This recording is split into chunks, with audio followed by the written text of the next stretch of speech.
Hello bankers. आज हम discuss करेंगे CAIIB में का एक सब्जेक्ट है एडवांस बैंक मैनेजमेंट।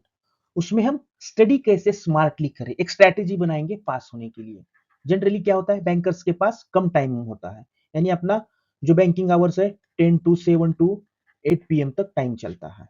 तो हमें कम टाइम में कुछ सिलेक्टेड टॉपिक यूनिट्स सेलेक्ट करके अच्छी स्ट्रैटेजी बनाएंगे, कैसे पास होंगे वो हम डिस्कस करेंगे। ठीक है।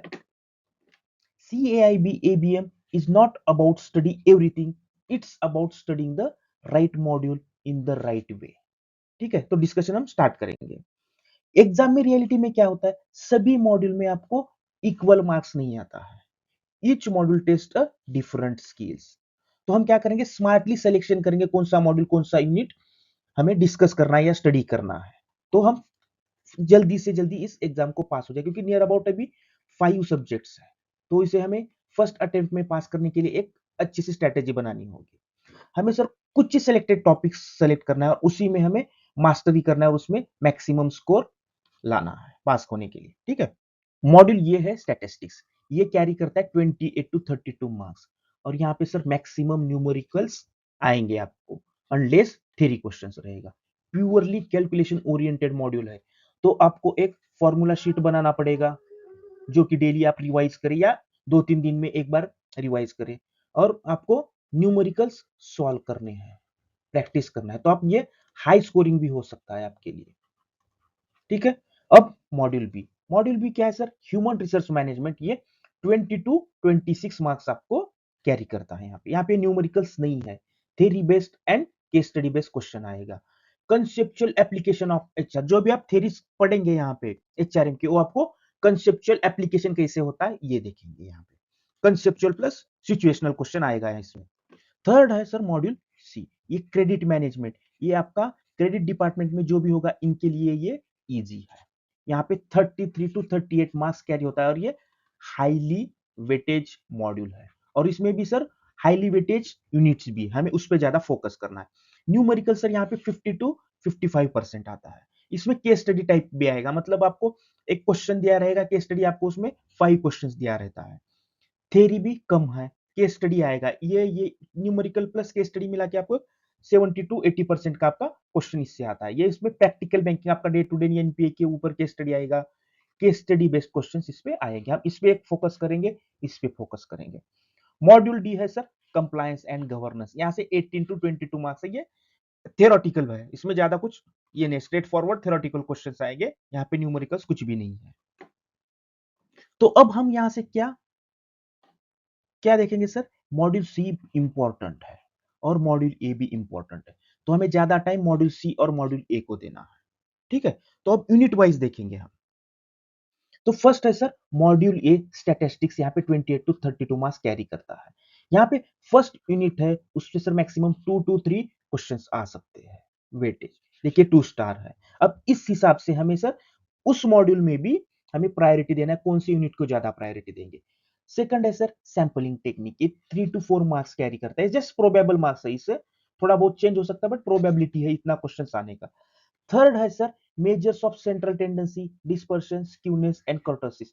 ये 5 to 6 मार्क्स, ये सर इंपॉर्टेंट है। ये इसमें मैक्सिमम क्वेश्चंस आते हैं। फोर्थ कोरिलेशन एंड रिग्रेशन, ये 4 to 5 मार्क्स कैरी करता है। Time series 3 to 4। Theory of probability 5 to 6, ये 5 स्टार वाला है। ये important, very very very important, ये इंपॉर्टेंट है। बाद में सर ये 4 स्टार वाला, ये भी इंपॉर्टेंट है। तो हम 1, 2, 3, 4, 5, 6, यानी हम प्रायोरिटी बनाएंगे कि वो हमें कौन से टॉपिक पे ज्यादा फोकस करना है, रिवाइज उसी को करते रहेंगे। ठीक है। मॉड्यूल ए में ये sir measures of central tendency and dispersion में सर ये वेरी हाई वेटेज वाला यूनिट है। आपको फोकस करना है arithmetic mean, median and mode, standard deviation, coefficient of variation, skewness, kurtosis, इस पे हमें ज्यादा फोकस करना है। यहाँ से ज्यादा क्वेश्चंस एंड मार्क्स हमें मिल सकता है। सेकंड है sir probability and probability distribution, ये भी वेरी हाई वेटेज है। यहाँ पे conditional probability, expected value variance, binomial distribution, Poisson distribution, normal distribution, VaR VaR का यूज होता है हमें बीएफएम में, credit risk and option valuation, ये भी हमें देखना है। उसके बाद में हाई वेटेज में आता है सर कोरिलेशन एंड रिग्रेशन, ये वेरी हाई और ये हाई वेटेज में आता है। तो थर्ड प्रायोरिटी हम इसको दे देंगे। Next medium weightage topic, sampling technique. यहाँ पे मीडियम वेटेज है, आपको फोकस करना है random sampling, sampling distribution, CLT central limit theorem, finite population multiplier. और इसमें कौन सा है सर, एस्टिमेशन। एस्टिमेशन में हमें किस पे फोकस करना है, point estimate versus interval estimate, confidence interval, level of confidence, इस पे फोकस करना है। उसके बाद में सर लो वेटेज है बट इसमें आप स्कोर कर सकते हैं, ठीक है। तो उस पे हमें फोकस बेसिक्स ऑफ स्टैटिस्टिक्स है, इसको फोकस किस पे देना है, definition of statistics, importance and limitations, types of data, frequency distribution. यहाँ पे भी लो वेटेज में सर लीनियर प्रोग्राम है, ये फोकस्ड एरिया होना चाहिए। सिमुलेशन में sir meaning of simulation, steps in simulation methodology, uses in banking, ये आपका लो वेटेज में आएगा। तो वेटेज वाइज हम स्टडी करें। मॉड्यूल ए में सर कौन से न्यूमेरिकल टॉपिक्स है, फर्स्ट है mean median mode calculation, standard deviation and variance, correlation regression, probability calculation, normal distribution problem and confidence interval. आपको कुछ चीजें मस्ट प्रिपेयर करना है, central limit theorem, normal distribution application, correlation and regression, standard deviation and coefficient of variation, confidence intervals. आज इसके लिए आपको sir एक फॉर्मूला शीट बनाना पड़ेगा, ठीक है, उस पे आपका समरी होना चाहिए या रिवाइज करने को इजी हो जाए। नेक्स्ट है sir module B, human resource management, यहां से 22 टू 26 मार्क्स कैरी करता है। यूनिट 10 है सर फंडामेंटल्स ऑफ एचआर में, यहां से 3 टू 4 मार्क्स एक्सपेक्टेड है, ये वेटेज दिया है। Key points HRM versus HRG, strategic HRM, role of HR. Unit 11 है sir development of human resource, ये भी 3 टू 4 मार्क्स कैरी करता है, ये 4 स्टार वाला है। HRD sub system, talent management and succession. Unit 12 human implications of organization, ये 4 to 5 marks, यानी इस मॉड्यूल में सर ये 5 स्टार है। मोटिवेशन थियरीज इंपॉर्टेंट है, बिहेवियर डाइवर्सिटी, ये भी आपका की पॉइंट्स आपको स्टडी करना है। Unit 13 employees feedback and reward system, ये 2 टू 3 मार्क्स को कैरी करता है यहाँ पे और एक 3 स्टार है। टाइप्स ऑफ रिवॉर्ड्स, कंपेंसेशन, ये की पॉइंट्स आपको स्टडी करना है। यूनिट 14 परफॉर्मेंस मैनेजमेंट है, ये 3 टू 4 मार्क्स एक्सपेक्टेड है और यहाँ पे आपको 4 स्टार वेटेज है। यहाँ पे अप्रेजल, बीईआई, कॉम्पिटेंसी मैपिंग, ये आपको की पॉइंट स्टडी करना है। 15 यूनिट है कॉन्फ्लिक्ट मैनेजमेंट एंड निगोशिएशन, ये 3 टू 4 मार्क्स है, 4 star. Conflict types and negotiation types, ये इंपॉर्टेंट पॉइंट्स है। HRM information and technology 1 to 2 marks है, 2 स्टार है, इसमें ये टॉपिक्स इंपॉर्टेंट है। तो हम कहां से स्टार्ट करेंगे सर, 5 स्टार, ये वाला इंपॉर्टेंट रहेगा। उसके बाद में सर हम 4 स्टार पे आ जाएंगे। तो हम स्टार वाइज स्टडी प्रिपरेशन करेंगे, ठीक है। सबसे इंपॉर्टेंट मॉड्यूल है मॉड्यूल सी, यहाँ पे हाईएस्ट वेटेज है इस मॉड्यूल को, वो है क्रेडिट मैनेजमेंट, और अपने डे टू डे लाइफ में ये यूज होता है क्रेडिट डिपार्टमेंट में। यूनिट 17 है ओवरव्यू ऑफ क्रेडिट मैनेजमेंट, ये 2 मार्क्स मैक्सिमम कैरी करता है, ये 3 स्टार है sir. Analysis of financial statement sir बहुत इंपॉर्टेंट टॉपिक है, ये 5 स्टार रेटिंग वाला है। वर्किंग कैपिटल फाइनेंस, ये भी sir very very important, 6 to 7 marks carry करता है, ये भी 5 स्टार है। टर्म लोन प्रोजेक्ट अप्राइजल, ये 3 to 4 marks. Credit delivery and STP 2 to 3 marks. और क्रेडिट कंट्रोल एंड मॉनिटरिंग, ये सर आपका 2 टू 3 मार्क्स है और 3 स्टार है। Risk management and credit rating 2 to 3 marks, ये 3 स्टार है। रिस्ट्रक्चर, ये 24 एंड 25 यूनिट्स में सर आपको नियर अबाउट 10 मार्क्स का क्वेश्चन आएगा, ये 4 स्टार है। तो हम फर्स्ट ये करेंगे, देन ये मतलब मार्क वाइज हम स्टडी प्रिपरेशन करेंगे, ठीक है। तो आपको रफली आइडिया है कि मुझे कहां पे फोकस करना है। मॉड्यूल सी में जो हाईएस्ट प्रायोरिटी टॉपिक्स से वो देखेंगे, इसको आपको स्किप ही नहीं करना है। फर्स्ट है वर्किंग कैपिटल फाइनेंस, ये हाईएस्ट प्रायोरिटी है, इसमें हमें फोकस करना है concept of working capital, working capital cycle क्या होता है, मेथड्स ऑफ असेसमेंट, जो हम वर्किंग कैपिटल देते हैं उसको कैसे असेस करना है, operating cycle method, MPBF method में 1 2 3 मेथड्स है, लिक्विडिटी रेशियोज कौन से है, बिल्स एंड रिसीवेबल फाइनेंस क्या है, ट्रेड्स मैकेनिज्म क्या है, non fund based working limits like letter of credit and bank guarantee, RBI का गाइडलाइन क्या है बिल डिस्काउंटिंग पे। सेकंड आता है ये भी एनालिसिस ऑफ फाइनेंशियल स्टेटमेंट, ये भी सर की फोकस एरिया होना चाहिए, इंपॉर्टेंट है ये। Balance sheet and profit and loss, cash flow versus fund flow, की रेशियोज, ये हमारे जब भी आप एमएसएमई लोन देते हैं ये बहुत इंपॉर्टेंट है, ये कैसे कैलकुलेट होता है ये हमें प्रैक्टिकली भी मालूम होना चाहिए। Projected financial system, creating accounting and relative party transactions, NPA and restructuring and recovery, ये भी इंपॉर्टेंट। एसएमए क्या होता है, एनपीए क्या होता है, wilful defaulter, non cooperative borrowers का मीनिंग क्या है, RBI framework for restructuring, sale of financial assets, bank के पास कौन से ऑप्शन है फॉर स्ट्रेस एसेट, ये सभी इंपॉर्टेंट टॉपिक आएगा।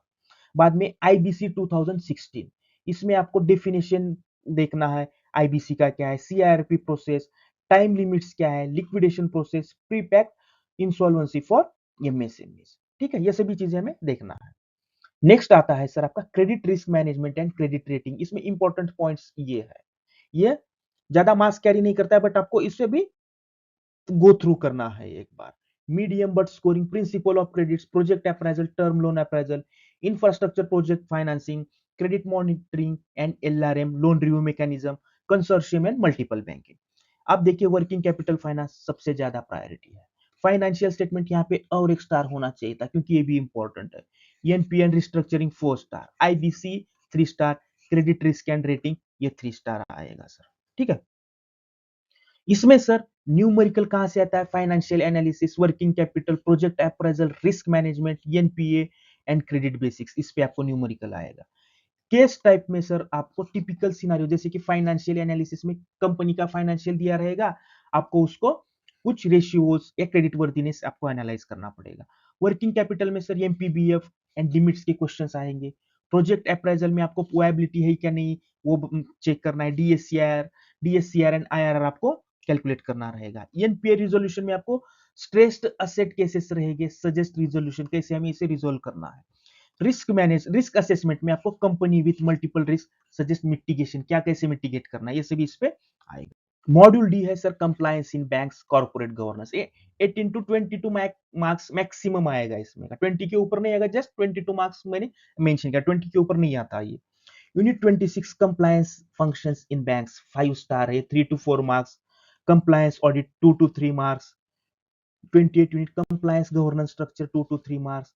29 यूनिट्स 2 to 3 मार्क्स पे आएगा। Unit 30 number 2 to 3 marks. इस हिसाब से हमें देखो ये 5 स्टार है, 3 to मार्क्स, ये हमें फर्स्ट स्टडी करना है, उसके बाद में ये वाले करेंगे।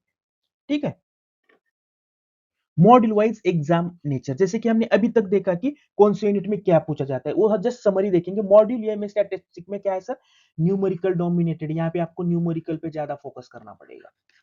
Module B theory plus conceptual आएगा यहाँ पे, और कुछ पार्ट एप्लीकेशन का भी रहेगा इसमें। मॉड्यूल सी क्रेडिट जो है आपको case studies plus practical plus numericals भी आएगा, इन न्यूमेरिकल्स केस स्टडी में ही इंक्लूड किया गया है। Module D compliance theory and application आएगा इसमें का।